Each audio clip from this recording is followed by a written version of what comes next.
this is Edwina. Over the past couple of days, I had a few parents call in and ask me, what do we do? We've run out of paper. So I'm guessing with all the coloring and painting that your kids have been doing through the last couple of weeks, it's but obvious that paper could get over. And with the lockdown, well, there's no stationery shop to replenish this paper. So what is it that you can do? What can you find at home that can aid your children in this endeavor of art that they've taken up? So let's see, what do we have? I have paper plates, I have a newspaper, I have a few plastic folders, of course the paint, and I have a box. So how can we use each of these items to our benefit? Your newspaper and paper plate will work best if you're using darker crayons, if you are using water-based paint or poster-based paint. What if you have acrylic paint? Now, if you have acrylic paint, the best option for you is to use the plastic folder or an old file with a plastic surface. So because acrylic paints have a little bit of a component of glue, which means once you paint on a plastic surface, it will either peel off or you can wipe it off with a wet cloth. So let's see how we can do that. If you've got acrylic paints like this, you could use an old hard plastic folder like this one.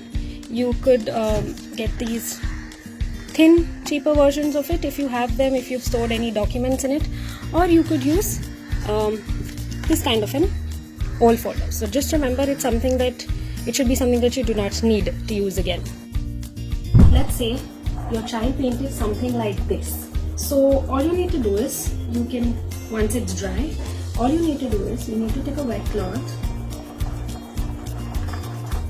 and wipe it off. So if you wipe it a little harder the second time, the paint will come off.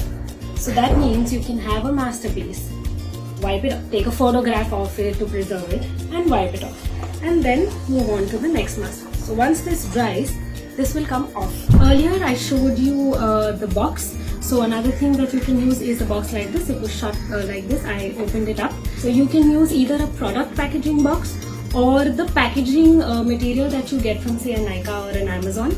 You can use any of that. But please make sure that you use older boxes where you purchase things somewhere in December or Jan, and not the newer boxes which were closer to the coronavirus pandemic. So for safety, please use the older boxes. So what you could do is they can use any of your painting mediums and acrylic, water paints, poster paints, crayons, color pencils, and just draw on the inside, paint on the inside, and then once they're done with that side, you can flip it over and also paint on the back. Apart from that, another tip is that you can use a fine tip brush. You can use the finest tip brush that you have, because then they will have a bigger area to paint, and because the tip is fine, they will take longer to complete that masterpiece. With a more thick brush or a square brush or the larger size brush, you're going to paint a larger area in one swipe. So use a fine, say a 0 number or a 1 or a 2 number brush for their activities. If you use canvas sheets, the front of the sheet is canvas and white, but you can also flip the sheet over and tape it up onto something so that the paint doesn't go underneath to their original masterpiece. So you flip the already complete painting over and use the back of the canvas, but just try and save the bottom. So tape it up so that none of the paint seeps into the bottom, and you can easily make the second masterpiece on the back of the canvas. You can do the same with any of the older papers you have used. You can also go back to their folders and see if there are any incomplete paintings and have them complete those first before moving on to when you're there. So yes, if you run out of paper, please use newspapers, the back of old paper plates, use your old cardboard boxes, and of course the plastic files which are reusable and wipeable, but for that remember only use acrylic. So happy painting, and stay home, stay safe. Stay safe.